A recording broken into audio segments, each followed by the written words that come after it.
ഞങ്ങൾ പൊതുജനം കാണാത്ത ക്യാമറയ്ക്ക് പിന്നിലുള്ള റിപ്പോർട്ടർ ജീവിതം ഒരു ചുരുക്കി പറയാൻ പറഞ്ഞ ഞാൻ പറഞ്ഞ പന്നിക്കണിയിൽപ്പെട്ടൊരു ബാലൻ മരിച്ചു.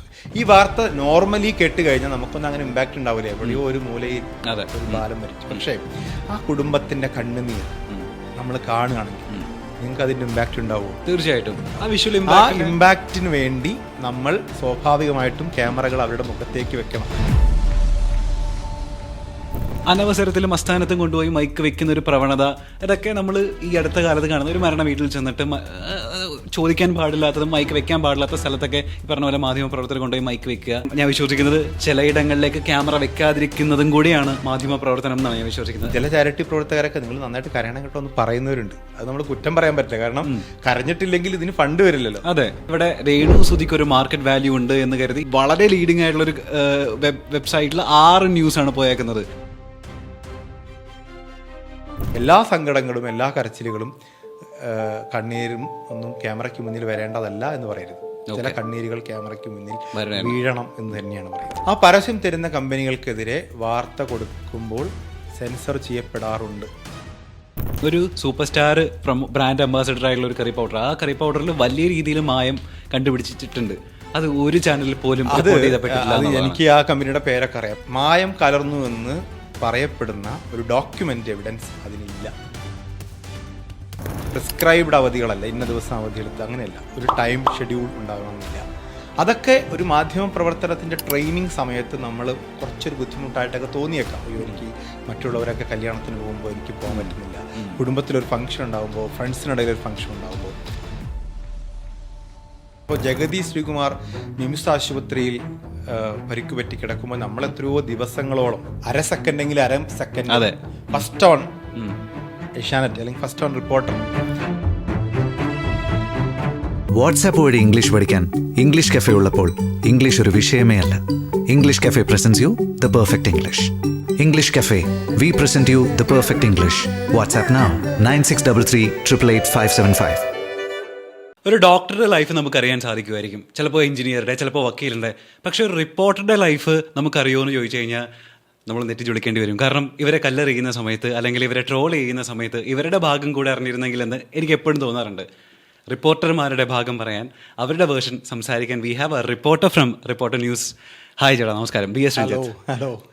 പല മീഡിയയിലൂടെ നിങ്ങൾക്ക് ചേട്ടനെ എല്ലാവർക്കും പൊതുവെ അറിയായിരിക്കും. പക്ഷേ ഇപ്പോൾ കറൻ്റ്ലി എവിടെയാണ്, എങ്ങനെയാണ് എന്നുള്ളതും കൂടെ പറഞ്ഞ് നമുക്ക് തുടങ്ങാം. ഓക്കെ, ഞാൻ നേരത്തെ സൂര്യ ടി വിയിൽ ഉണ്ടായിരുന്നു. അതിന് മുമ്പ് ഞാൻ ഒരു ലോക്കൽ ചാനലിൽ പഠിച്ചുകൊണ്ടിരിക്കുമ്പോൾ ഉണ്ടായിരുന്നു, KCL. പിന്നെ മനോരമയിൽ ഒരു 10 വർഷത്തോളം 9-10 വർഷത്തോളം ഉണ്ടായിരുന്നു. 2 വർഷം 24 ഉണ്ടായിരുന്നു. ഇപ്പോൾ 2 വർഷമായിട്ട് റിപ്പോർട്ടർ ടി വിയിൽ കോഴിക്കോട് ബ്യൂറോയിൽ. ഓക്കെ ചേട്ടാ, നിങ്ങൾ പൊതുജനം മാപ്ര എന്ന് ചിലപ്പോൾ കളിയാക്കുമായിരിക്കും. ട്രെൻഡിങ്. അതെ, നിങ്ങൾക്ക് സംഭവിക്കുന്ന ചെറിയ ചെറിയ അക്ഷരത്തെറ്റുകൾ പോലും ഈ പറഞ്ഞ പോലെ നിങ്ങളെ ചിലപ്പോൾ ട്രോളി കയറ്റുമായിരിക്കും. ചക്കയിൽ ഈച്ച പൊതിയുന്ന പോലെ എന്ന് ഞങ്ങൾ ചിലപ്പോൾ ഉപമിക്കുമായിരിക്കും. പക്ഷേ നിങ്ങൾ റിപ്പോർട്ടർമാരെടുക്കുന്ന ഒരു എഫേർട്ട് ഉണ്ടായിരിക്കുമല്ലോ, നിങ്ങളുടെ കഷ്ടപ്പാടുകൾ ഉണ്ടാവും, നിങ്ങളുടെ ഓട്ടപ്പാച്ചിലുകൾ ഉണ്ടായിരിക്കും, നിങ്ങളുടെ വിയർപ്പ്, കഷ്ടപ്പാട്, മാറ്റി നിർത്തലുകളൊക്കെ സഹിച്ചിട്ടായിരിക്കും നിങ്ങൾ ഈ ജോലി ചെയ്യുന്നത്. ഞങ്ങൾ പൊതുജനം കാണാത്ത ക്യാമറയ്ക്ക് പിന്നിലുള്ള റിപ്പോർട്ടർ ജീവിതം ഒന്ന് ചുരുക്കി പറയാൻ പറഞ്ഞാൽ എന്തൊക്കെയായിരിക്കും? ഇത്രയും സീനിയർ ആയിട്ടുള്ള റിപ്പോർട്ടർ അതിനെ ബ്രീഫ് ചെയ്യുക. സീനിയോറിറ്റി എന്നെക്കാൾ സീനിയറായ മാധ്യമ പ്രവർത്തകരുണ്ട് കേട്ടോ. പക്ഷേ എവിടെ തുടങ്ങണമെന്ന് അറിയില്ല. മാപ്ര എന്ന വിളിയിൽ തുടങ്ങിയാലേ, യഥാർത്ഥത്തിൽ മാപ്ര എന്നുള്ള വിളി വളരെ എന്താ പറയുക, നമ്മളങ്ങനെ എതിർക്കപ്പെടണമെന്നൊന്നുമല്ല. മാധ്യമ പ്രവർത്തകരോ മാധ്യമ പ്രവർത്തനമോ വിമർശനങ്ങൾക്ക് അതീതമാണ് എന്ന് എനിക്ക് അഭിപ്രായമില്ല. മാധ്യമ പ്രവർത്തകരെയും വിമർശിക്കാം. അപ്പോൾ ആ മാധ്യമ പ്രവർത്തനം എന്ന് പറയുന്ന ജോലി മറ്റ് ജോലികൾ പോലെ തന്നെ എഫേർട്ടുള്ള ഒരു ജോലിയാണ്. ഞാൻ പറയുന്നത് മാധ്യമ പ്രവർത്തനത്തിന് മാത്രമായി എന്തെങ്കിലും ഒരു പ്രത്യേകതയുണ്ട്, മാധ്യമപ്രവർത്തനം വളരെ ഉദാത്തമായൊരു ജോലിയാണ്, ആരും ഞങ്ങളെ അങ്ങനെയല്ല. മറ്റ് ജോലികൾ പോലെ, ഇപ്പം നിങ്ങൾ നേരത്തെ ഗദാഫി ചൂണ്ടിക്കാണിച്ച ഡോക്ടർ പോലെ, എഞ്ചിനീയർ പോലെ, അഭിഭാഷകരെ പോലെയൊക്കെ എഫേർട്ട് എടുക്കേണ്ട ഒരു ജോലി തന്നെയാണ്. ആ ജോലിയിൽ കുറച്ച് പ്രത്യേകതകളുണ്ട്. നമ്മൾ സ്വാഭാവികമായിട്ട് നമ്മുടെ അവധിയുമായി ബന്ധപ്പെടുമ്പോൾ ഒരു ഡോക്ടറെ സംബന്ധിച്ചും അങ്ങനെ തന്നെയാണ്. അവരുടെ അവധികളൊന്നും അങ്ങനെ പ്രിസ്ക്രൈബ്ഡ് അവധികളല്ല, ഇന്ന ദിവസം അവധിയെടുത്ത് അങ്ങനെയല്ല, ഒരു ടൈം ഷെഡ്യൂൾ ഉണ്ടാകണമെന്നില്ല. അതൊക്കെ ഒരു മാധ്യമ പ്രവർത്തനത്തിൻ്റെ ട്രെയിനിങ് സമയത്ത് നമ്മൾ കുറച്ചൊരു ബുദ്ധിമുട്ടായിട്ടൊക്കെ തോന്നിയേക്കാം. അയ്യോ, എനിക്ക് മറ്റുള്ളവരൊക്കെ കല്യാണത്തിന് പോകുമ്പോൾ എനിക്ക് പോകാൻ പറ്റുന്നില്ല, കുടുംബത്തിലൊരു ഫംഗ്ഷൻ ഉണ്ടാകുമ്പോൾ, ഫ്രണ്ട്സിനിടയിൽ ഒരു ഫംഗ്ഷൻ ഉണ്ടാകുമ്പോൾ, അത് നല്ല ഫംഗ്ഷനും നമ്മുടെ ജീവിതത്തിൽ വളരെ വേദനിപ്പിക്കുന്ന ഫംഗ്ഷൻ എന്തായാലും, ഒരു മരണമായാലും ഒക്കെ മറ്റുള്ളവർ പങ്കെടുക്കുന്നത് പോലെ അതിൽ പാർട്ടിസിപ്പേറ്റ് ചെയ്യാൻ പറ്റണമെന്നില്ല. അങ്ങനെയൊക്കെയുള്ള പ്രശ്നങ്ങൾ നമ്മളെ വ്യക്തിപരമായ ഒരുപാട് സാക്രിഫൈസ് ചെയ്തുകൊണ്ട് അത് ട്രെയിൻഡായി വരുമ്പോൾ കുറേ കഴിയുമ്പോൾ നമ്മൾ അതിനായിട്ട് നമ്മൾ യൂസ്ഡ് ആവും.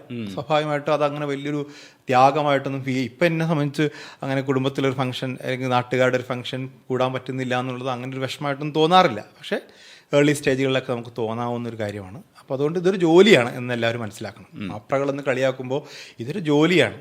ആ ജോലിയുടെ ഭാഗമായിട്ടുണ്ടാകുന്ന അതിൻ്റെ ഇമ്പാക്റ്റ് അത് ചിലപ്പോൾ ചില ആൾക്കാർക്ക് രസമുള്ളതായിരിക്കാം, ചില ആൾക്കാർക്ക് ഒരല്പം വിഷമമുള്ളതായിരിക്കാം. അതതിൻ്റെ ഭാഗമാണെന്ന് മനസ്സിലാക്കുക എന്നുള്ളതാണ്. കല്ലെറിയുന്നതുകൊണ്ട് പക്ഷെ എന്തില്ല, വിഷമമില്ല. വിമർശനങ്ങൾക്ക് ആരും അതീതരല്ല. അതെ, ഇതിപ്പോ എല്ലാ പ്രൊഫഷനും കിട്ടുന്ന ബഹുമാനം നിങ്ങൾക്കും കിട്ടണം എന്നുള്ളത് വളരെ സ്വാഭാവിക. ജോലികൾക്കും ഒരു എന്താ പറയാ, ആത്മാഭിമാനത്തെ വ്യക്തികളാണല്ലോ. ആ ആത്മാഭിമാനം എല്ലാവർക്കും ഉണ്ട്. ഈ ആത്മാഭിമാനത്തെ ചോദ്യം ചെയ്യുന്ന രീതിയിലേക്കുള്ള വിമർശനങ്ങൾ വ്യക്തിപരമായ വിമർശനങ്ങളായി മാറുമ്പോഴൊക്കെ ഉണ്ടാവുന്നൊരു പ്രശ്നമുണ്ട്. അപ്പോൾ ചേട്ടാ എന്താ അറിയുക, ഇപ്പോൾ ചിലപ്പോഴെങ്കിലും ഇപ്പോൾ ഈ മാധ്യമങ്ങളുടെ ഭാഗത്ത് നിന്നുണ്ടാവുന്ന ചെറിയ ചെറിയ പിഴവുകൾ അത് ഈ പറയുന്ന പോലെ ചിലപ്പോൾ നമുക്ക് പൊറുക്കാൻ പറ്റുന്നതായിരിക്കും. പക്ഷേ ഈ പറയുന്ന പോലെ ഇപ്പോൾ വലിയ ഇപ്പോൾ മുൻനിരയിൽ നിൽക്കുന്ന മാധ്യമങ്ങൾ പോലും റിപ്പോർട്ട് ചെയ്യുന്ന ചില ന്യൂസുകൾ അത് വളരെയധികം നിലവാരം കുറഞ്ഞതാണ്. ഇപ്പോൾ മൂന്നാംകിട ഓൺലൈൻ ചാനലുകളിൽ കൊടുക്കുന്ന വാർത്തകൾ പോലെ എന്ന് പറയുമ്പോൾ ചർച്ചകൾ ഉണ്ടാകുന്ന സമയത്ത് നമുക്ക് കംപ്ലീറ്റ്ലി നിഷേധിക്കാൻ പറ്റത്തില്ല. മാത്രമല്ല ഈ പറഞ്ഞ പോലെ അനവസരത്തിലും അസ്ഥാനത്തും കൊണ്ടുപോയി മൈക്ക് വെക്കുന്ന ഒരു പ്രവണത, ഇതൊക്കെ നമ്മൾ ഈ അടുത്ത കാലത്ത് കാണുന്ന ഒരു മരണ വീട്ടിൽ ചെന്നിട്ട് ചോദിക്കാൻ പാടില്ലാത്തതും മൈക്ക് വെക്കാൻ പാടില്ലാത്ത സ്ഥലത്തൊക്കെ ഈ പറഞ്ഞ പോലെ മാധ്യമപ്രവർത്തകർ കൊണ്ടുപോയി മൈക്ക് വെക്കുക. അപ്പോൾ ചെറിയ രീതിയിലെങ്കിലും ചില മാധ്യമപ്രവർത്തകർ ചെയ്യുന്ന കാര്യങ്ങൾ അത് നിങ്ങൾ മൊത്തത്തിൽ നിങ്ങൾക്കാണല്ലോ കേൾക്കുക. ഇതിനെ ഒരു സീനിയർ റിപ്പോർട്ടർ എന്നുള്ള നിലയിൽ ഈ അടുത്തിടെ സംഭവിച്ച മാധ്യമ രംഗത്ത് സംഭവിച്ചിട്ടുള്ള ഈ മാറ്റങ്ങൾ അല്ലെങ്കിൽ ഈ റേറ്റിങ്ങിനും ഈ ബിഗ് ബ്രേക്കിംഗ് സംഭവങ്ങളെയൊക്കെ എങ്ങനെയാണ് നോക്കിക്കാണുന്നത്? നമ്മൾ തീർത്തും കല്ലെറിയപ്പെടേണ്ടവരല്ല, അല്ലെങ്കിൽ തീർത്തും അങ്ങനെ വിമർശനങ്ങൾക്ക് അതീതവരായി വളരെ പെർഫെക്റ്റായി നിൽക്കുന്നൊരു ഫീൽഡാണെന്നുള്ള ഒരു വിശ്വാസം എനിക്കില്ല. ഈ സമൂഹത്തിൽ പല രംഗത്തും വന്നിട്ടുള്ള മൂല്യച്യുതികൾ ഈ രംഗത്തും വന്നിട്ടുണ്ട്. പക്ഷേ ഇതിനൊരു നമ്മൾ നേരത്തെ ഈ പുതിയ കാലഘട്ടത്തിന്റെ വാക്കുണ്ടല്ലോ, തന്ത വൈബ്, അതിനൊരു പൊളിറ്റിക്കൽ കറക്റ്റ്നെസിന്റെ പ്രശ്നമുണ്ടെങ്കിൽ കൂടി അതിനൊരു നമ്മൾ പറയല്ലേ, മുതിർന്ന ആളുകൾ പറയാണ് പണ്ട് കാലത്തായിരുന്നു മൂല്യമുള്ള മാധ്യമ പ്രവർത്തനം. ഇപ്പൊ മൂല്യമുള്ള മാധ്യമ പ്രവർത്തനം കുറവാണ്. ഇപ്പൊ അങ്ങനെ മൂല്യാധിഷ്ഠിതമല്ല, ഇപ്പൊ എന്തൊക്കെയോ കാണിക്കുകയാണ്. അതിനോട് എനിക്ക് വിയോജിപ്പുണ്ട്. നോക്കൂ, പഴയ കാലത്താണോ പുതിയ കാലഘട്ടത്തിലാണോ മാധ്യമങ്ങൾ കൂടുതൽ സത്യസന്ധരാകുന്നത്? അഭിപ്രായം ഉണ്ടെങ്കിൽ പറയില്ലേ, ഞാൻ പറയാം. പഴയ കാലത്ത് പത്രങ്ങൾ എഴുതപ്പെട്ടിരുന്നപ്പോൾ നമ്മൾ രാവിലെ പത്രം വായിക്കുന്നു.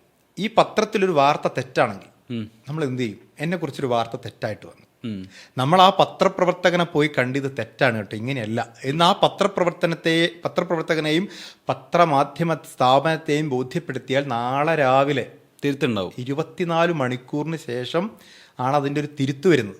ആ 24 മണിക്കൂർ ഞാൻ കൊലപാതകയോ ആക്ഷേപം പേര് ജീവിക്കണം.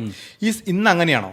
ഇന്നിപ്പോൾ എന്നെക്കുറിച്ചൊരു ടെലിവിഷൻ വാർത്ത, ഒരു പത്രവാർത്ത വന്നാൽ എനിക്ക് അര സെക്കൻഡിനകത്ത് എനിക്ക് എൻ്റെ ഫേസ്ബുക്കിൽ ഇങ്ങനെയല്ല സംഭവം, ഇത് തെറ്റാണ് എന്ന് പറയാനുള്ള ഒരു മീഡിയം എൻ്റെ കയ്യിലുണ്ട്, ഇല്ലേ?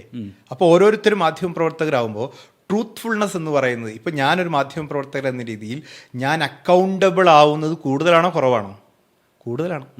ഞാൻ കൂടുതൽ അക്കൗണ്ടബിൾ ആവുന്നു, കൂടുതൽ ട്രാൻസ്പെറൻ്റ് ആവേണ്ടതുണ്ട് എന്നുള്ള ബോധ്യം എനിക്കുണ്ട്. കാരണം എന്താ, ഞാൻ എന്തെങ്കിലും തെറ്റ് ചെയ്താൽ അതിനെ ചൂണ്ടിക്കാണിക്കാൻ എൻ്റെ ചുറ്റും ആളുകളുണ്ട്. എന്നെ മാപ്ര എന്ന് വിളിച്ച് ആക്രോശിക്കാനുള്ള, വിമർശിക്കാനുള്ള ടൂളുമായി ഒരുപാട് പേര് കാത്തിരിക്കുന്നുണ്ട്, വിമർശകരുണ്ട്. അപ്പോൾ സ്വാഭാവികമായിട്ട് ഞാൻ എന്ത് ചെയ്യും? എൻ്റെ വാർത്തകളെ പരമാവധി ട്രൂത്ത്ഫുൾ ആക്കാൻ വേണ്ടി ട്രൈ ചെയ്യും. എനിക്ക് തോന്നുന്നു ഇപ്പോഴാണ് കൂടുതൽ മാധ്യമ പ്രവർത്തനം എന്തായിട്ടുള്ളതും ട്രൂത്ത്ഫുൾ ആയിട്ടുള്ളത്. ഓക്കെ, നിങ്ങൾ ഈ ജേർണലിസം പഠിക്കുന്ന സമയത്ത് നിങ്ങൾ എത്തിക്സ് പഠിക്കുമല്ലോ, മാധ്യമ എത്തിക്സ് ധർമ്മങ്ങൾ എന്നൊക്കെ പറഞ്ഞിട്ട്. ഇതിപ്പോൾ ഈ ഇടയായിട്ട് അല്ലെങ്കിൽ കഴിഞ്ഞൊരു 5 വർഷമായിട്ട് കൊറോണയ്ക്കിപ്പുറം ഞാൻ വിശ്വസിക്കുന്നത് ചിലയിടങ്ങളിലേക്ക് ക്യാമറ വെക്കാതിരിക്കുന്നതും കൂടിയാണ് മാധ്യമ പ്രവർത്തനം എന്നാണ് ഞാൻ വിശ്വസിക്കുന്നത്. അത് കുറേയെങ്കിലും ലംഘിക്കപ്പെടുന്നില്ലേ ഇതിനെ? അത് തീർച്ചയായിട്ടും അതിലൊരു നേരത്തെ ഗദാഫി സൂചിപ്പിച്ച പോലെ തന്നെ ഒരു സ്വയം വിമർശനത്തിൻ്റെ ഒരു എന്താ പറയുക, ഒരു മേഖലയാണ്. ഇപ്പം നമ്മൾ ഒരു മരണ വീട്ടിൽ പോകും, അതായിരിക്കും കൂടുതൽ വിമർശിക്കപ്പെടുന്നത്. മരണ വീട്ടിൽ പോകുമ്പോൾ സ്വാഭാവികമായിട്ടും അവിടെ കാണുന്ന കരച്ചിലുകൾ അത് വളരെ വ്യക്തിപരമാണ്. ആ മരണത്തിനൊരു സാമൂഹിക തലം ഉണ്ടായിരിക്കാം, കാരണം ആ മരണം സമൂഹം അറിയേണ്ടതായിരിക്കാം, ആ മരണം സമൂഹം ചർച്ച ചെയ്യേണ്ട വിഷയമായിരിക്കാം, രാഷ്ട്രീയമായ ഇമ്പാക്റ്റുകൾ ഉണ്ടായിരിക്കാം. ഇപ്പോൾ വനാതിർത്തിയിൽ പന്നിക്കെണിയിൽ ഒരു ചെറിയ കുട്ടി നിലമ്പൂരിൽ മരിക്കുന്നു. അപ്പോൾ അത് വനാതിർത്തിയിലെ മലയോര മേഖലയിലെ രാഷ്ട്രീയ വിഷയമാണ്. അങ്ങനെ പന്നിക്കണി വെക്കുന്നതും മല ഇറങ്ങി വരുന്ന വന്യജീവികളുമൊക്കെ വലിയ പ്രധാനപ്പെട്ട വിഷയമാണ്. പക്ഷേ ആ മരണം നടന്ന വീട്ടിൽ അവിടെ സംസ്കാരത്തിൻ്റെ സമയത്ത് ആളുകൾ കരയുമ്പോൾ ആ കരയുന്ന കണ്ണുകളെ ക്ലോസപ്പ് ചെയ്തെടുത്ത് അത് അവതരിപ്പിക്കേണ്ടതുണ്ടോ എന്നുള്ള ചോദ്യം വളരെ പ്രധാനപ്പെട്ടതാണ്. വ്യക്തിപരമായി എനിക്ക് അതിനോട് താല്പര്യമില്ല. അപ്പം പക്ഷേ അതിന് റേറ്റിംഗ് ഉണ്ട് എന്നുള്ളത് ഒരു സാധ്യതയാണ്. കാരണം ആ മരണവീട് കാണിക്കുമ്പോൾ മരണവീട് കാണിക്കണമല്ലോ. മരിച്ചു കിടക്കുന്ന ഈ സംഭവം വാർത്ത റിപ്പോർട്ട് ചെയ്യുമ്പോൾ നമ്മളെ മുമ്പിലുള്ള സാധ്യത എന്താണ്? ഒരു മരണവീടാണ്. ആ മരണവീടിന്റെ ദൃശ്യം എന്ന് പറയുമ്പോൾ നമ്മളൊരു ഓടിട്ട വീട് വളരെ വിദൂരമായൊരു ദൃശ്യം കാണിച്ചാൽ അതൊരു മരണവീടായി രജിസ്റ്റർ ചെയ്യപ്പെടില്ല. ആ വാർത്ത ആളുകൾ കാണില്ല. ഞാൻ പറയുന്നത്, ഇപ്പോൾ ഒരു വിഷയം മാധ്യമങ്ങളിൽ വരുമ്പോൾ അത് രാഷ്ട്രീയ നേതൃത്വം, ഭരണ നേതൃത്വം പെട്ടെന്ന് ഏറ്റെടുക്കുന്നത് അതിനൊരു ഇമ്പാക്റ്റ് ഉള്ളതുകൊണ്ടാണ്. ഈ ഇമ്പാക്റ്റ് എന്താണ്? വിഷ്വൽ ഇമ്പാക്റ്റാണ്. അപ്പോൾ ഒരു ചെറുപ്പക്കാരൻ മരിച്ചു, ഞാൻ പറഞ്ഞ പന്നിക്കണിയിൽപ്പെട്ടൊരു ബാലൻ മരിച്ചു. ഈ വാർത്ത നോർമലി കേട്ട് കഴിഞ്ഞാൽ നമുക്കൊന്നും അങ്ങനെ ഇമ്പാക്റ്റ് ഉണ്ടാവില്ല. എവിടെയോ ഒരു മൂലയിൽ ഒരു ബാലൻ മരിച്ചു. പക്ഷേ ആ കുടുംബത്തിന്റെ കണ്ണുനീർ നമ്മൾ കാണുകയാണെങ്കിൽ നിങ്ങൾക്ക് അതിന്റെ ഇമ്പാക്റ്റ് ഉണ്ടാവുമോ? തീർച്ചയായിട്ടും. ആ ഇമ്പാക്റ്റിന് വേണ്ടി നമ്മൾ സ്വാഭാവികമായിട്ടും ക്യാമറകൾ അവരുടെ മുഖത്തേക്ക് വെക്കണം. വേറൊരു മുഖത്ത് വെച്ചാൽ ആ ഇമ്പാക്റ്റ് എന്ത് ചെയ്യില്ല, കിട്ടണമെന്നില്ല. പക്ഷെ വ്യക്തിപരമായി ഞാൻ പറയുന്നു, നമുക്ക് സ്വാഭാവികമായിട്ടും നമ്മുടെ സ്വകാര്യതയാണെങ്കിൽ, എൻ്റെ വീട്ടിലാണ് ആ മരണം നടന്നെങ്കിൽ ആ കണ്ണുനീര് എടുക്കേണ്ടതുണ്ടോ എന്ന് ഞാൻ 2 പ്രാവശ്യം ആലോചിക്കും. സ്വാഭാവികമാണ്. പക്ഷെ ചില ഘട്ടങ്ങളിൽ അത് വേണ്ടിവരും. ചില ഘട്ടങ്ങളിൽ ആ വാർത്തയുടെ പരമായിട്ടുള്ള സാധ്യതയെ ഉപയോഗപ്പെടുത്തുക എന്നുള്ളത് ആ വാർത്തയുടെ തന്നെ ആളുകളിലേക്ക് അത് എത്താൻ അത്യാവശ്യമായിരിക്കാം. ചില സ്ഥലങ്ങളിൽ നമ്മൾ അങ്ങനെ മരണം വിട്ട് പോയി മൈക്ക് വെക്കേണ്ട ആവശ്യമുണ്ടോ എന്ന് ചോദിച്ചാൽ ചില സ്ഥലങ്ങളിൽ വേണ്ട. അതൊക്കെ നമ്മുടെ വിവേചന ബുദ്ധിക്ക് വിടേണ്ടതാണ്. ഈ സെൻസർഷിപ്പ് എന്തെല്ലാം അതങ്ങനെ ഏതെങ്കിലും ഭരണകൂടങ്ങൾ ഇടപെട്ട് ചെയ്യേണ്ടതല്ല. നമ്മൾ ഒരു ജേർണലിസ്റ്റ് എന്ന രീതിയിൽ നമുക്കത് സെൻസർ ചെയ്യാൻ സാധിക്കും. പക്ഷേ വിഷ്വൽ ഇമ്പാക്റ്റ് എന്ന് പറയുന്ന ഒരു യാഥാർത്ഥ്യമാണ്. വിഷ്വലിനൊരു ഇമ്പാക്റ്റ്. ആ വിഷ്വൽ ഇമ്പാക്റ്റിനെ ഞാൻ അങ്ങേയറ്റം ബഹുമാനിക്കുന്നു. ഈ പറഞ്ഞ പോലെ ചിലപ്പോൾ അവരുടെ സങ്കടം കാണിച്ചാൽ മാത്രമേ ചിലപ്പോൾ ആളുകളിലേക്ക് അത് അത്രയും ഇമ്പാക്ട്ഫുൾ ആയിട്ട് കിട്ടുകയുള്ളായിരിക്കും. പക്ഷേ ചാരിറ്റി പ്രവർത്തകരൊക്കെ, അതെ, ചാരിറ്റി ഫണ്ട് ഏറ്റവും കൂടുതൽ കിട്ടുന്നത് അതിന്റെ ആ ഇമ്പാക്റ്റ് കൊണ്ട്. അപ്പൊ നമ്മൾ ആ വീട്ടിൽ പോയി നിങ്ങൾ എന്തിനാണ് കരച്ചിലെടുക്കുന്നതെന്ന് ചോദിച്ചാൽ, അങ്ങനെ കരഞ്ഞില്ലെങ്കിൽ ചില ചാരിറ്റി പ്രവർത്തകരൊക്കെ നിങ്ങൾ നന്നായിട്ട് കരയണം കേട്ടോ എന്ന് പറയുന്നവരുണ്ട്. അത് നമ്മൾ കുറ്റം പറയാൻ പറ്റില്ല, കാരണം കരഞ്ഞിട്ടില്ലെങ്കിൽ ഇതിന് ഫണ്ട് വരില്ലല്ലോ. അതെ, വിഷ്വൽ ഇമ്പാക്ട്. അതെ, അതിനെ ഞാൻ കുറ്റം പറയുന്നില്ല. പക്ഷെ 4 വയസ്സുകാരിയെ കാണാതായ സമയത്ത് അവളുടെ അനിയനോ ചേട്ടൻ 6 വയസ്സുകാരനോട് ചെന്ന അഭിപ്രായം ചോദിക്കുന്ന മാധ്യമ പ്രവർത്തനത്തോട്, അല്ലെങ്കിൽ ഇവിടെ രേണു സുധിക്ക് ഒരു മാർക്കറ്റ് വാല്യൂ ഉണ്ട് എന്ന് കരുതി രേണു സുധിയെ എന്ന് പറയുന്ന ഒരു സ്ത്രീയെ ഇവിടെ അവരുമായിട്ട് ഒരേ സമയം ഇവിടുത്തെ വളരെ ലീഡിംഗ് ആയിട്ടുള്ളൊരു വെബ്സൈറ്റിൽ 6 ന്യൂസാണ് പോയേക്കുന്നത്. ഒരു നിലവാരവും ഇല്ലാത്ത കുറേ വാർത്തകൾ അവരെ പറ്റി. ആർക്കും ആ വാർത്ത വായിച്ചുകൊണ്ട് ഒരു ഗുണം ഉണ്ടാവില്ല. പക്ഷേ രേണു സുധി എന്ന് പറയുന്ന വാർത്തയുടെ വിറ്റ് പോകും എന്നുള്ള രീതിയിൽ വാർത്ത. അപ്പോൾ ഇവിടെ റേറ്റിംഗ് മാത്രം അങ്ങനെ ഒരു മെയിൻ സ്ട്രീം മീഡിയയിൽ വാർത്തയാണോ? തീർച്ചയായിട്ടും ചേട്ടൻ ഓൺലൈൻ മീഡിയയിൽ വാർത്തയായിരിക്കും. ഓൺലൈൻ മീഡിയയിൽ ഈ പറഞ്ഞ പോലെ അത് ഓൺലൈൻ ആണെന്ന് പറഞ്ഞാൽ നമ്മൾ സഹിക്കാം. പക്ഷെ ഇവിടുത്തെ മെയിൻ ലീഡിങ് ഓൺലൈൻ ആണെന്ന് പറഞ്ഞ് സഹിക്കാമെന്ന് പറഞ്ഞാൽ യഥാർത്ഥത്തിൽ ഇനി വരും കാലഘട്ടത്തിൽ ഓൺലൈനിലേക്കാണ് പോയിക്കൊണ്ടിരിക്കുന്നത്. ഒരു ടെലിവിഷൻ ജേർണലിസത്തിന്റെ ഒരു കാലത്ത് പത്രം എന്നുള്ളതായിരുന്നു മീഡിയം. ആ മീഡിയം ടെലിവിഷനിലേക്ക് മാറുന്നു. ഇപ്പോൾ യൂട്യൂബ് വരുന്നു. ഇപ്പം നമ്മൾ ഡിജിറ്റലാണ്. ഡിജിറ്റൽ മീഡിയകളുടെ സാധ്യതയാണ് ഇപ്പോൾ ഉള്ളത്. നമ്മൾ അതിനെ അങ്ങനെ ഓൺലൈൻ മീഡിയ എന്ന് പറഞ്ഞാൽ തള്ളിക്കളയാൻ വേണ്ടി പറയല്ല. ഈ ഞാൻ പറയുന്നത് ഒരു മുഖ്യധാരാ മാധ്യമത്തിൻ്റെ ഒരു സ്വഭാവ സവിശേഷതയായിട്ട് പ്രധാനപ്പെട്ട ഒരു ഡിഫറൻഷിയേറ്റ് ചെയ്യാൻ പറ്റുന്ന സംഭവം എന്ന് പറയുന്നത് ഒരു എഡിറ്റർ ഉണ്ടാവും എന്നുള്ളതാണല്ലോ. ഒരു ജേർണലിസ്റ്റ് അദ്ദേഹത്തിന്റെ ഒരു സീനിയർ പൊസിഷനിൽ അദ്ദേഹം എഡിറ്റർ ആവുകയും ചിലത് നേരത്തെ കഥാവി സൂചിപ്പിച്ച പോലെ ചിലത് വാർത്തയാവേണ്ടതായിരിക്കാം, ചിലത് വാർത്തയാവേണ്ടതല്ലാത്തതാവാം. ആ വാർത്തയാവേണ്ടതിനെയും അതിന്റെ അളവിനെയും നിശ്ചയിക്കുന്ന ഒരു എഡിറ്ററാണ്. ഈ ഓൺലൈൻ മീഡിയക്ക് എന്തില്ല, എഡിറ്റർ ഇല്ല. അവിടെ ഒരു മീഡിയ പേഴ്സൺ മാത്രമേ ഉള്ളൂ. പക്ഷെ അങ്ങനെയല്ല, മുഖ്യധാരാ മാധ്യമങ്ങൾക്ക് ഒരു എഡിറ്റർ ഉണ്ട്. ആ എഡിറ്റർ തീരുമാനിക്കുന്നതാണ് വാർത്തയാവുന്നത്. ചിലത് വാർത്തയാവുന്നില്ല. ചില റിപ്പോർട്ടേഴ്സ് തന്നെ എന്ത് ചെയ്യാറുണ്ട്, ഒരു എഡിറ്റർ ലെവലിൽ ഉയർന്ന് ചിന്തിച്ച് ചില വാർത്തകൾ നമ്മൾ കൊടുക്കേണ്ടതില്ല എന്ന് തീരുമാനിക്കാറുണ്ട്. അപ്പോൾ ആ രീതിയിൽ നമുക്കൊരു വിവേചന ബുദ്ധി ഉണ്ടാവണം. നേരത്തെ പറഞ്ഞ പോലെ നമ്മളൊരു മൈക്ക് വെക്കുന്നത് ഇപ്പോൾ മൈക്കിലൊരു പ്രതികരണമാണ് വരുന്നത്. ഈ പ്രതികരണത്തിന് ഓരോ സമയത്തും അതിൻ്റെതായ വാല്യൂ ഉണ്ട്. ഇപ്പോൾ ആ കുട്ടിയെ കൊല്ലത്ത് ആ കുട്ടിയെ കാണാതായ സമയത്ത് ആ കാണാതായ വാർത്ത നോക്കൂ, ഒരു കുട്ടിയെ കാണാതായ വാർത്തയാണ്. ആ വാർത്ത അന്ന് അത്രയും രീതിയിൽ അത് അവതരിപ്പിക്കപ്പെട്ടില്ലായിരുന്നെങ്കിൽ പോലീസിന്റെ ഭാഗത്ത് നമ്മുടെ സംവിധാനങ്ങൾ ഇത്രയും വേഗത്തിൽ ആ കുട്ടിയെ കണ്ടെത്തുമായിരുന്നു തോന്നുന്നുണ്ടോ? ഇല്ല. പക്ഷേ അതിന്റെ ഒരു ഇമ്പാക്റ്റ് ഉണ്ടല്ലോ. സ്വാഭാവികമായിട്ടും ആ കുട്ടിയെ കാണാൻ വേണ്ടി, കുട്ടിയെ തിരയാൻ വേണ്ടി ലോകം മുഴുവൻ ഇറങ്ങണം. മീൻസ് ആ കൊല്ലം തിരുവനന്തപുരത്തുള്ള മനുഷ്യർ മുഴുവൻ ആ കുട്ടിക്ക് വേണ്ടി തിരയുന്നു. അങ്ങനെ ഒരു പാർക്കിൽ വെച്ച് ആ കുട്ടിയെ കണ്ടെത്തി കുട്ടിയെ തിരിച്ചറിയുന്നത് എങ്ങനെയാണ്? വിഷ്വൽ മീഡിയ ആ വാർത്ത അത്രയും സമയം കൊണ്ട്, പത്രത്തിലായിരുന്നെങ്കിലോ, നിങ്ങൾ ഈ പറയുന്ന മൂല്യാധിഷ്ഠിത മാധ്യമ പ്രവർത്തനം പത്രത്തിലാണെങ്കിൽ നാളെ രാവിലെ പത്രം വായിച്ചിട്ട് ആളുകൾ തിരയാൻ ഇറങ്ങിയിട്ട് ഉണ്ടാവുന്ന ഒരു ഇമ്പാക്റ്റ് ഉണ്ടാവില്ല. പക്ഷെ ഒരു 1-2 മണിക്കൂർ അല്ലെങ്കിൽ 2-3 മണിക്കൂർ നമ്മുടെ ദൃശ്യമാധ്യമങ്ങളും മാധ്യമ പ്രവർത്തകരും മുഴുവൻ ആ കുഞ്ഞുങ്ങൾക്ക് വേണ്ടി, ആ കുഞ്ഞിന് വേണ്ടി തിരയാൻ ഇറങ്ങുകയും ആ കുഞ്ഞിന് നീതി കിട്ടി അല്ലെങ്കിൽ ആ കുഞ്ഞിനെ നമുക്ക് തിരിച്ചു കിട്ടി എന്നുള്ളത് ഈ ദൃശ്യമാധ്യമത്തിന്റെ ഇമ്പാക്റ്റ് ആണല്ലോ. അവിടെ നിങ്ങൾക്ക് ഈ മൈക്ക് അരോചകമായി തോന്നുന്നത് എന്തുകൊണ്ടാണ്? ഈ മൈക്കും ക്യാമറയുമാണ് അവിടെ ഒരു ഇമ്പാക്റ്റ് ഉണ്ടാക്കിയത്. ഒരു പക്ഷേ ആ തന്റെ അനിയത്തിയെ തിരിച്ചു കിട്ടിയതിന്റെ സന്തോഷം ഉണ്ടായിരിക്കാം. അത് ആ കുട്ടി പ്രകടിപ്പിക്കുകയാണെങ്കിൽ നമുക്ക് കാണാൻ പറ്റില്ലേ? അപ്പൊ നമുക്കുള്ളിലൊരു ഓവർവെൽം, നമുക്ക് സന്തോഷം ഉണ്ടാവും എന്ന് വിചാരിക്കാം. ഈ സന്തോഷത്തിന്റെ എന്താ പറയുക, ഒരു പീക്കിൽ നമ്മൾ നിൽക്കുമ്പോൾ അപ്പുറത്ത് ആ കുഞ്ഞിന്റെ ഒരു ബ്രദർ ഒരു ഹാപ്പിനെസ് പ്രകടിപ്പിക്കുക എന്ന് വിചാരിക്കുക. അതൊരു നമുക്ക് താതാത്മ്യമാവുന്ന അല്ലെങ്കിൽ നമുക്ക് സമരസപ്പെടാവുന്ന ഒരു സന്തോഷമല്ലേ? അതിനോട് ഞാൻ യോജിക്കുന്നു. പക്ഷെ മൈക്ക് അരോചകമാകുന്നത് ആ കുട്ടിയുടെ 6 വയസ്സുകാരനെ ഈ പറഞ്ഞ പോലെ കണ്ണീരൊപ്പിക്കൊണ്ട് ഈ പറഞ്ഞ പോലെ ചിത്രീകരിക്കുമ്പോൾ അത് ഗ്ലോറിഫൈ ചെയ്യുമ്പോൾ സന്തോഷത്തിന്റെ കണ്ണീരാണെന്ന് ഞാൻ മനസ്സിലാക്കുന്നത്. ആ കുട്ടിയെ കണ്ടുകിട്ടിയ ശേഷമാണ്, കണ്ടുകിട്ടുന്നതിന് മുൻപും ആ വയറ്റിന്റെ ഒരു പ്രസക്തി ഉണ്ട്. കാരണം ആ കുഞ്ഞ് അവിടെ കാത്തിരിക്കുന്നുണ്ട്, ഒരു ഇളയ സഹോദരൻ. ഇതൊക്കെ ഈ വാർത്തയുടെ ഇമോഷണൽ ഇമ്പാക്റ്റ് വർദ്ധിപ്പിക്കുന്ന സാധനങ്ങളാണല്ലോ. ഞാൻ ഒരു ഉദാഹരണം പറയാം. നമുക്ക് ശിരൂരിൽ അർജുൻ എന്ന് പറയുന്ന ഒരു ചെറുപ്പക്കാരൻ മണ്ണിനടിയിൽ പോകുന്നു. ഈ വിവരം കോഴിക്കോട് MP MK രാഘവന്റെ ഓഫീസിൽ നിന്ന് എന്നെ ആണ് ആദ്യം വിളിച്ചറിയിക്കുന്നത്.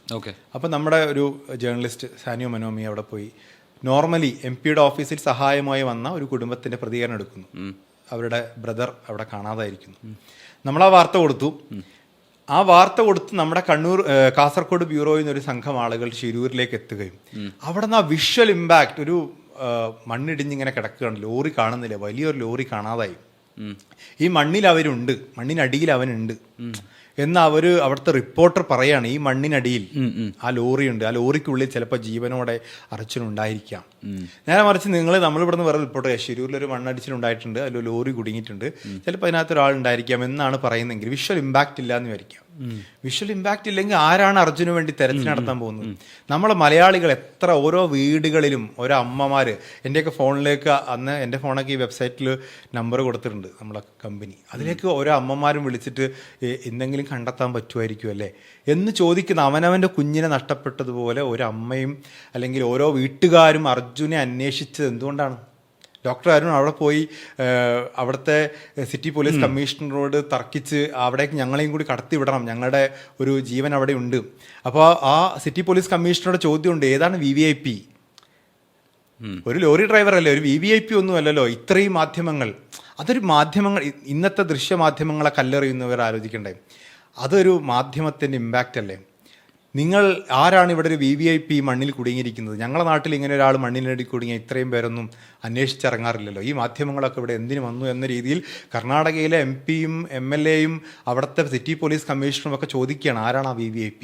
ഈ ചോദ്യം എങ്ങനെ ഉണ്ടാവുന്നതാണ്? ഇത്രയും മാധ്യമങ്ങൾ ഒരു ചെറുപ്പക്കാരന് വേണ്ടി, ഒരു ലോറി ഡ്രൈവർക്ക് വേണ്ടി മാധ്യമങ്ങൾ അന്വേഷിച്ച് ഇറങ്ങിക്കൊണ്ടുണ്ടായ ഇമ്പാക്റ്റാണ്. അപ്പോൾ ഇതിന് അവിടെ പോയിട്ട് നിങ്ങൾ ഷോ ഓഫ് ആണോ എന്ന് ചോദിക്കാൻ വേണമെങ്കിൽ ഇതെന്ത് ഷോ ഓഫ് ആണോ എന്ന് ചോദിക്കുന്നവരുമുണ്ട്. അപ്പോൾ ഞാൻ പറയുന്ന ഓരോ വാർത്തയുടെയും പുതിയ കാലഘട്ടത്തിൽ ഓരോ കാലഘട്ടത്തിൻ്റെ ഇമ്പാക്റ്റ് നമ്മൾ ഉപയോഗപ്പെടുത്തുക എന്നുള്ളതാണ്. വിഷ്വൽ ഇമ്പാക്റ്റ് എന്ന് പറയുന്നതാണ് പുതിയ ദൃശ്യമാധ്യമ സംസ്കാരത്തിൻ്റെ ഒരു പ്രധാനപ്പെട്ട ഫാക്ടർ എന്ന് പറയുന്നത്. അതിനെ പരമാവധി ഉപയോഗപ്പെടുത്താൻ വേണ്ടി ഒരു ജേർണലിസ്റ്റ് ട്രൈ ചെയ്യും. ആ സമയത്ത് ചിലപ്പോൾ അരോചകമാകാവുന്ന സന്ദർഭങ്ങൾ ഉണ്ടാവണം. അത് ഞാൻ സ്വയം വിമർശനപരമായി പറയുന്നു, അത് എഡിറ്റ് ചെയ്യപ്പെടേണ്ടതാണ്. അതിനൊരു എഡിറ്റർഷിപ്പ് വേണം. അതൊരു റിപ്പോർട്ടർ സ്വയം എഡിറ്റ് ചെയ്ത് കളയേണ്ടതോ അല്ലെങ്കിൽ ആ മാധ്യമ സ്ഥാപനം എഡിറ്റ് ചെയ്യാൻ നിർദ്ദേശിക്കേണ്ടതോ ആണ്. പക്ഷേ എല്ലാ സങ്കടങ്ങളും എല്ലാ കരച്ചിലുകളും കണ്ണീരും ഒന്നും ക്യാമറയ്ക്ക് മുന്നിൽ വരേണ്ടതല്ല എന്ന് പറയരുത്. ചില കണ്ണീരുകൾ ക്യാമറയ്ക്ക് മുന്നിൽ വീഴണം എന്ന് തന്നെയാണ് പറയുന്നത്. ഓക്കെ, ഇപ്പോൾ ഒരു സ്ഥാപനത്തിൽ വർക്ക് ചെയ്യുന്ന സമയത്ത് നമ്മളൊരു ഇപ്പോൾ ലീഡിങ് ചാനലിന് വേണ്ടിയിട്ട് പ്രവർത്തിക്കുന്ന സമയത്ത് ഇപ്പോൾ ചിലപ്പോൾ നമുക്ക് സ്പോൺസേഴ്സ് ഉണ്ടായിരിക്കുമല്ലോ, ചിലപ്പോൾ നമുക്ക് ആഡ് തരുന്ന കമ്പനികൾ ഉണ്ടായിരിക്കും, അല്ലെങ്കിൽ നമുക്ക് ചാനലുമായിട്ട് കമ്മിറ്റ്മെൻ്റ് ഉള്ള കമ്പനികളുണ്ടാവും. അപ്പോൾ അത്തരം കമ്പനികളെ ചുറ്റിപ്പറ്റിയിട്ടുള്ള വാർത്തകൾ വരുന്ന സമയത്ത് ആ വാർത്തകൾ തഴയുന്നതായിട്ട് തോന്നിയിട്ടുണ്ട് ആസ് എ റിപ്പോർട്ടർ. അതായത് അങ്ങനെ നമുക്ക് അവരെ അന്നം തരുന്നത് കൊണ്ട് അതെ, സ്വാഭാവികമായിട്ടും നമുക്ക് മാർക്കറ്റിംഗ് ഇൻട്രസ്റ്റ് ഉള്ള ചില കമ്പനികൾ ഉണ്ട്.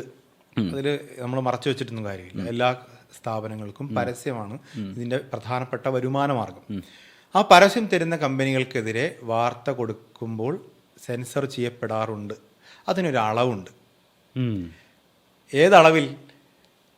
ഒരു ഹ്യൂമൻ റൈറ്റ്സ് വയലേഷൻ നടക്കുകയും ആ സ്ഥാപനത്തിൻ്റെ പ്രോഡക്റ്റ് ഒരു മനുഷ്യജീവന് വിഘാതമാകുന്ന ഘട്ടം വരെ ചെറിയ തെറ്റുകളൊക്കെ ചിലപ്പോൾ എന്ത് ചെയ്യപ്പെട്ടേക്കാം, ഒരു മാധ്യമ സ്ഥാപനം എന്ന രീതിയിൽ അത് കോംപ്രമൈസ് ചെയ്തേക്കാം അവരുമായിട്ട്.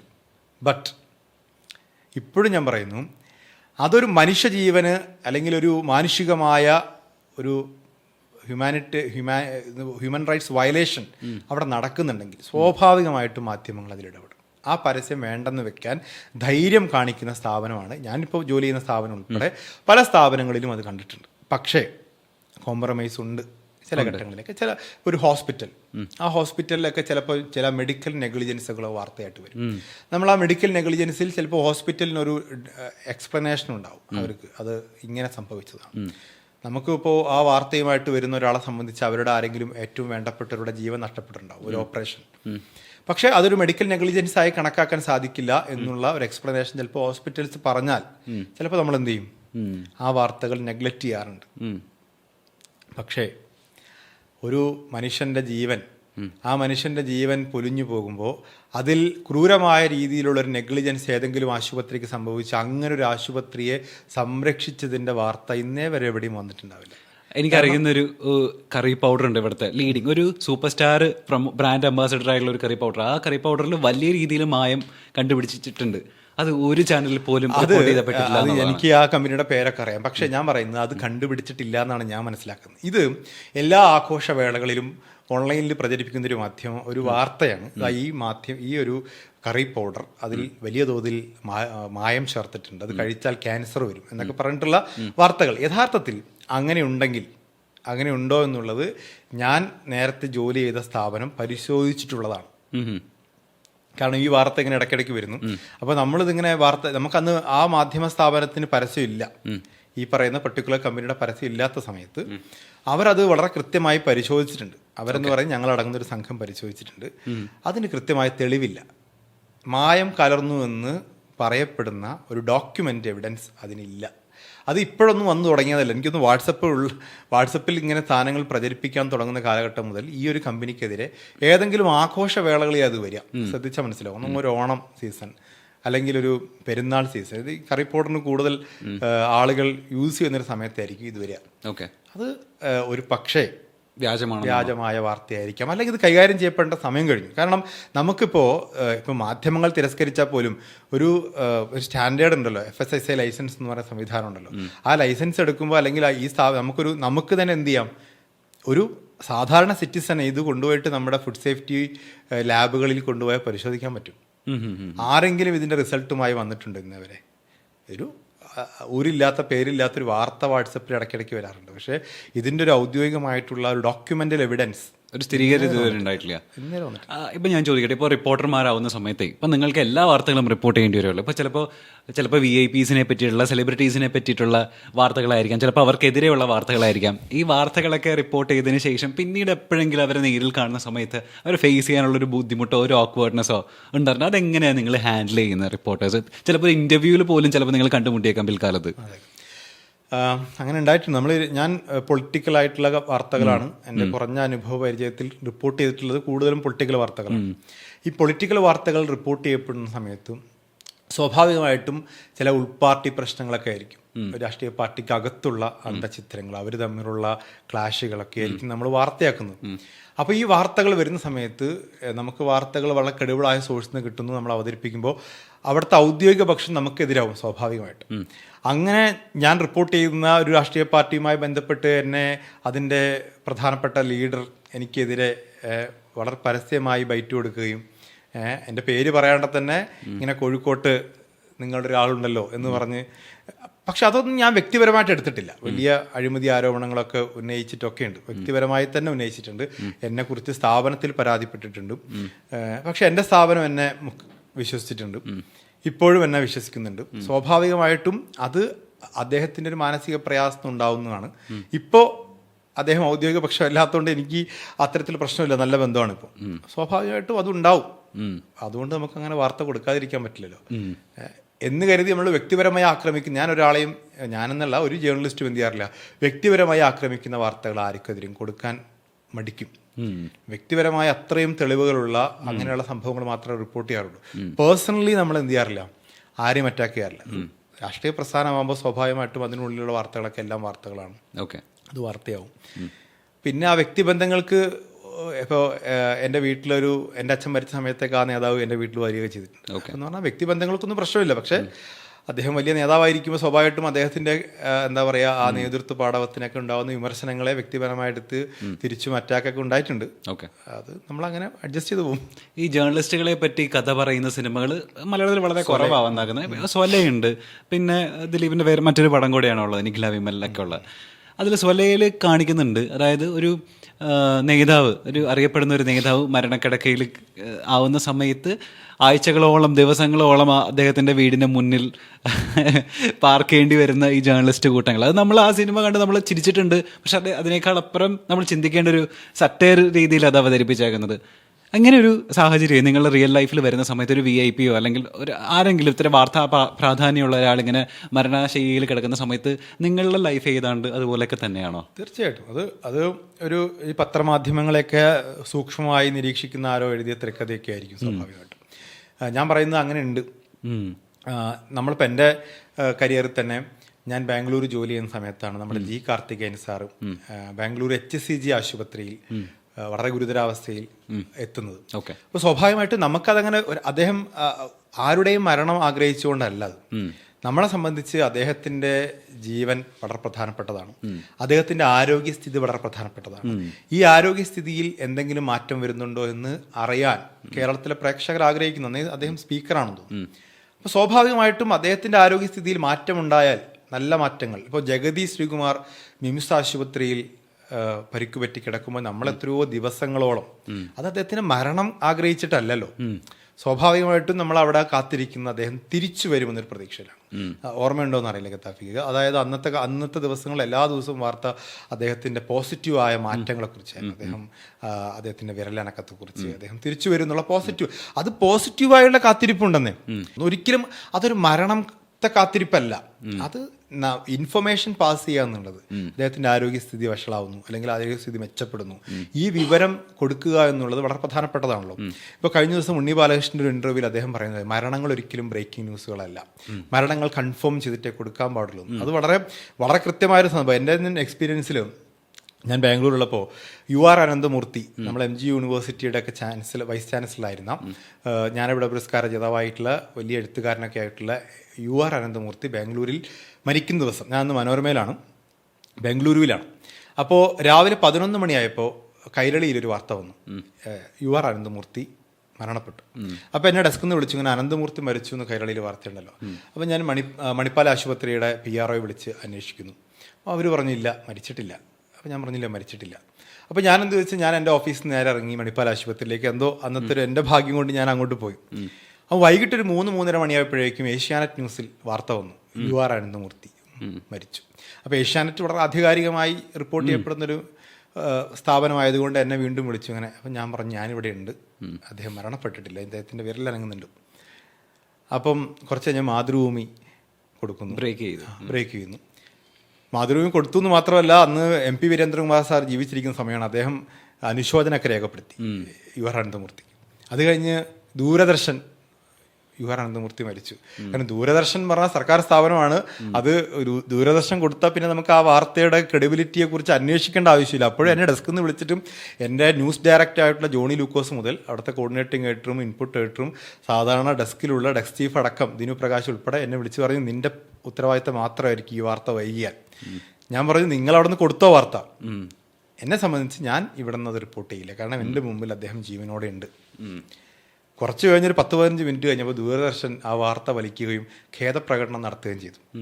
എല്ലാ ചാനലുകൾക്കും അത് വലിക്കേണ്ടി വന്നു. ഈ പറഞ്ഞ MP വീരേന്ദ്രകുമാർ സാറ് അനുശോചനം രേഖപ്പെടുത്തിയ മാതൃഭൂമി ഉൾപ്പെടെ ആ വാർത്ത വലിച്ചു. അപ്പം അന്ന് ഞാൻ അവിടെ ഇല്ലായിരുന്നുവെങ്കിൽ സ്വാഭാവികമായിട്ട് ഈ പ്രഷറിൽ ഞാനും എന്ത് ചെയ്യും, എന്നാ കൊടുത്തോന്ന് പറയും. ഇത്രയും പ്രഷർ താങ്ങി നിർത്താൻ നമുക്ക് പറ്റും. പക്ഷെ ഞാൻ എൻ്റെ കൺമുമ്പിൽ അത് കാണുന്നതുകൊണ്ട് എനിക്ക് എന്ത് പറ്റി, വെയിറ്റ് എന്ന് പറയാൻ പറ്റി.